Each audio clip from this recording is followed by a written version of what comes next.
Assalamualaikum warahmatullahi wabarakatuh. Baru-baru ini viral satu video di TikTok mengenai dua orang perempuan yang datang ke toko ataupun kedai runcit di Afghanistan. Kemudian gadis dan peniaga itu dikabarkan mati. Sebab apa mereka mati? Ia menjadi persoalan. Dan kenapa video itu viral sampaikan netizen Indonesia dan Malaysia pun ikut bingung. Sebab tak tahu apa punca dan apa yang berlaku. Hari ini kita nak bahas apa yang berlaku dengan kejadian dan video itu sebenarnya. Sahabat semua, awalnya saya pun bingung dengan kejadian tu. Tapi bila saya cari-cari dan translate komen-komen daripada mereka, iaitu rakyat daripada Afghanistan, saya dapat tahulah sedikit info. Yang sebenarnya berita ini hanya tersebar di media sosial dan tidak digembar-gempurkan di portal-portal berita di Afghanistan. Sebab bila saya cari berita mengenai cerita ini, tak jumpa. Tidak berlaku seperti apa yang berlaku kepada Farkhunda, gadis yang kita tahu dahulu dibunuh. Ia viral digempar-gempurkan oleh media. Bagi kita pun Malaysia tahu kisah Farkhunda tu. Mungkin sebab di bawah kerajaan Taliban jadi kurang sedikitlah cerita-cerita macam ni. Dan saya cerita ni untuk kita sama-sama ambil pengajaran lah. Apa yang baik kita ambil, apa yang buruk itu kita tinggalkan. Cerita dia macam ni. Awalnya dua orang perempuan yang berbangsa Pashtun tu telah datang ke kedai peniaga tu untuk membeli barang.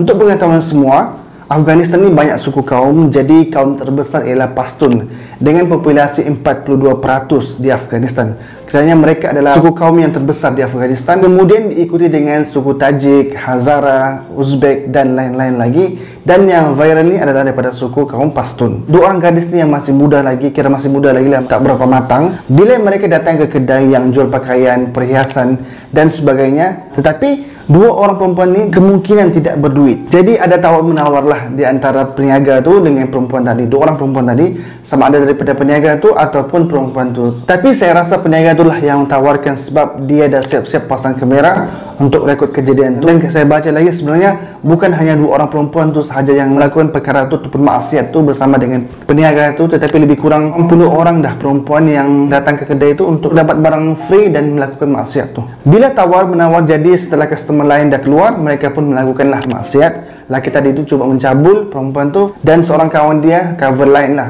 supaya tidak kelihatan. Kemudian berganti dengan kawan tu untuk melakukan benda tu lah.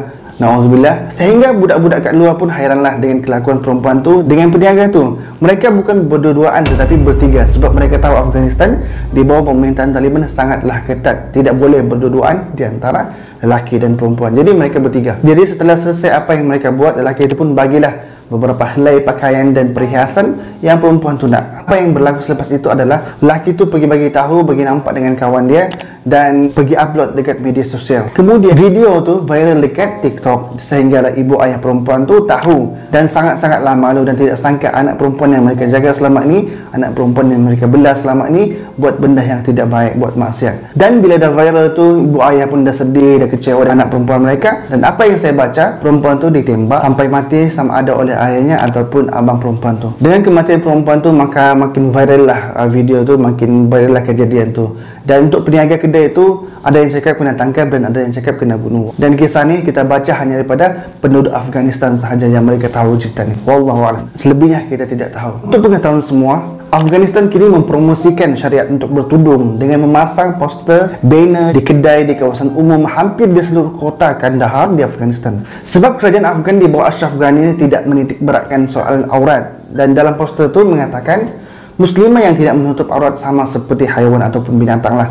Kerajaan Afghanistan telah banyak membawa perubahan setelah berkuasa tahun lalu. Dan mereka memperkasakan syariat dan memperbaiki kerosakan apa yang telah dilakukan oleh Afghanistan sebelum ni. Dan pemimpin Taliban Hibatul Akhur Zaidan menyetujui bahawa wanita-wanita pada umumnya harus tinggal di rumah dan wanita di sana juga diperintahkan untuk menutup tubuh mereka sepenuhnya, termasuk wajah mereka sewaktu pergi ke tempat umum. Dan bagi wanita-wanita yang tidak mematuhi arahan, pihak kerajaan akan datang berjumpa dengan keluarga mereka dan akan mengambil tindakan. Sahabat semua, sebenarnya ada baiknya juga apa yang dilakukan oleh kerajaan Afghan. Mereka cuba mencegah maksiat dan kemungkaran dengan kuasa yang mereka ada.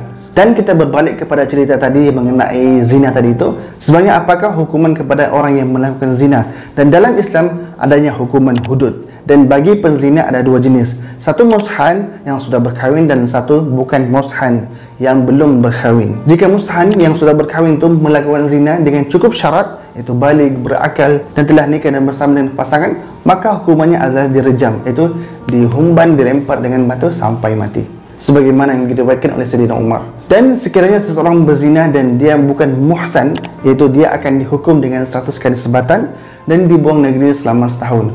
Boleh tengok surah An-Nur ayat 2. Sahabat semua, saya telah rujuk fatwa Mufti Wilayah Persekutuan mengenai zina ini dan mereka mengatakan tuntasnya para ulama bersepakat bahawa hukuman ke atas penzina yang sudah bertaubat tu gugur selagi mana perbuatan tersebut tidak diadukan kepada hakim. Justru perbuatan yang lalu itu termasuk daripada perkara yang disembunyikan aibnya oleh Allah Subhanahu Wa Taala, dan ini menunjukkan bahawa Allah masih memberi peluang untuk bertaubat kerana pintu taubat itu sentiasa terbuka.